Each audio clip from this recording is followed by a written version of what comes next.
Part 1 of Field Guide to Bad Judgment. You just judged me, or did you? You just made a judgment.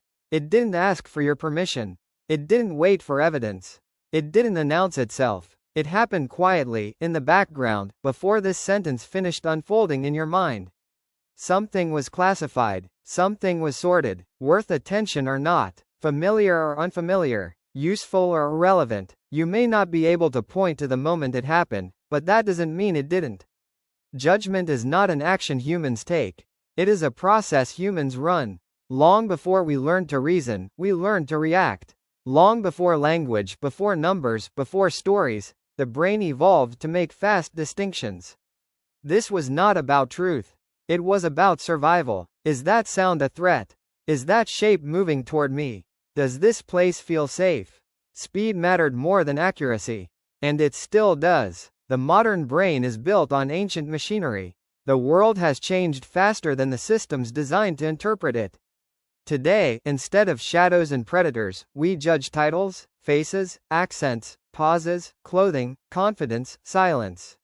The objects are new. The reflex is not. We often tell ourselves that judgment is something we do intentionally, that we consider options, weigh evidence, and then arrive at conclusions.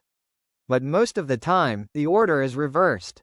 First comes the judgment, then comes the explanation. This is why decisions feel obvious in hindsight. This is why we are so skilled at defending choices we don't remember making. The brain produces a conclusion quickly, and reasoning shows up later to make it sound deliberate. You are not as slow and careful as you believe. You are not as impulsive as you fear. You are something stranger than both. Judgment feels personal, but it is not fully yours. It is shaped by context.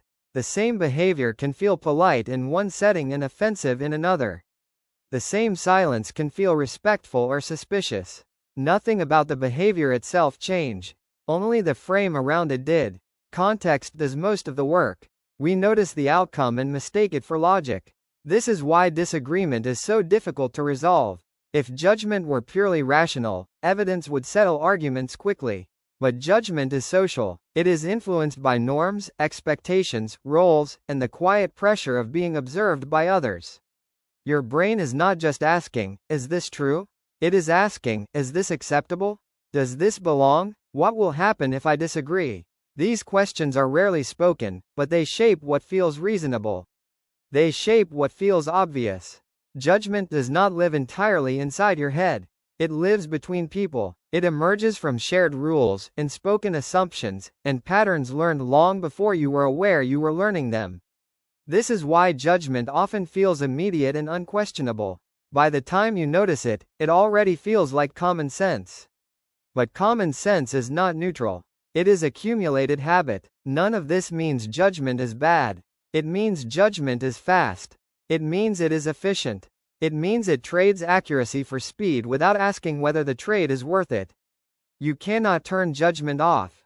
Anyone who claims to be free of bias is simply unaware of the ones they rely on most.